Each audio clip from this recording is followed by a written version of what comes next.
September 25, 2025. Daily Bread. Passage: 2 Chronicles chapter 1 verse 1 to 17. Key verse. Verse 10. Title: Solomon had a right heart.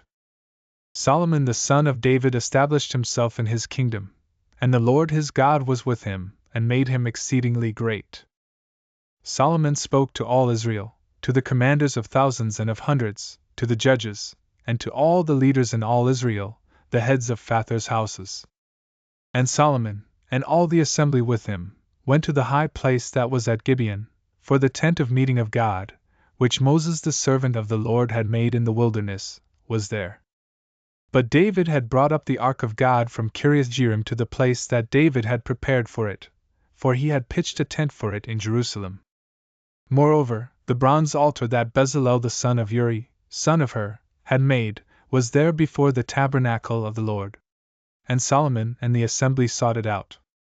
And Solomon went up there to the bronze altar before the Lord, which was at the tent of meeting, and offered 1,000 burnt offerings on it.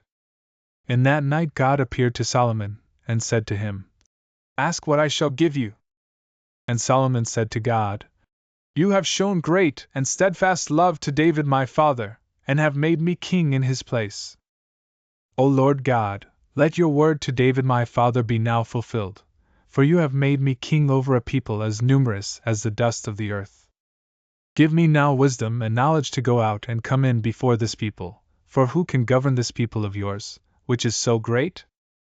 God answered Solomon, "Because this was in your heart, and you have not asked for possessions, wealth, honor, or the life of those who hate you, and have not even asked for long life, but have asked for wisdom and knowledge for yourself that you may govern my people over whom I have made you king. Wisdom and knowledge are granted to you.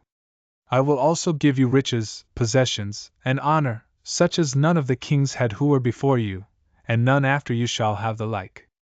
So Solomon came from the high place at Gibeon, from before the tent of meeting, to Jerusalem. And he reigned over Israel. Solomon gathered together chariots and horsemen. He had 1,400 chariots, and 12,000 horsemen, whom he stationed in the chariot cities and with the king in Jerusalem. And the king made silver and gold as common in Jerusalem as stone, and he made cedar as plentiful as the sycamore of the Shephelah. And Solomon's import of horses was from Egypt and Cu, and the king's traders would buy them from Cu for a price. They imported a chariot from Egypt for 600 shekels of silver, and a horse for 150. Likewise through them these were exported to all the kings of the Hittites and the kings of Syria. Daily Bread Message. Solomon affirmed himself as David's successor in his kingdom. This chapter highlights Solomon's qualifications as a ruler of God's people. The first thing he did as a new king was to worship God at the high place in Gibeon. The high place, in the Bible, typically refers to a place of false worship, often following the patterns of pagan customs. However, during this pre-temple era, Solomon followed the law correctly as he worshipped the Lord and offered sacrifices at the location where the tabernacle was situated. That night, God appeared to Solomon and asked him for anything he wanted. He could have asked for wealth, honor, or political power. But he asked for wisdom and knowledge, which he would use to govern God's people. He was a leader who understood his purpose and desired to do what was right before God. God blessed his heart's desire and promised to give all he wanted and much more. Do you understand your purpose in the Lord?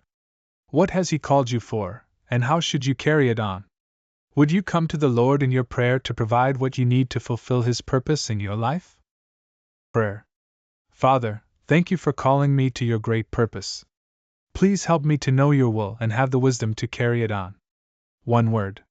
Fear of the Lord, beginning of wisdom.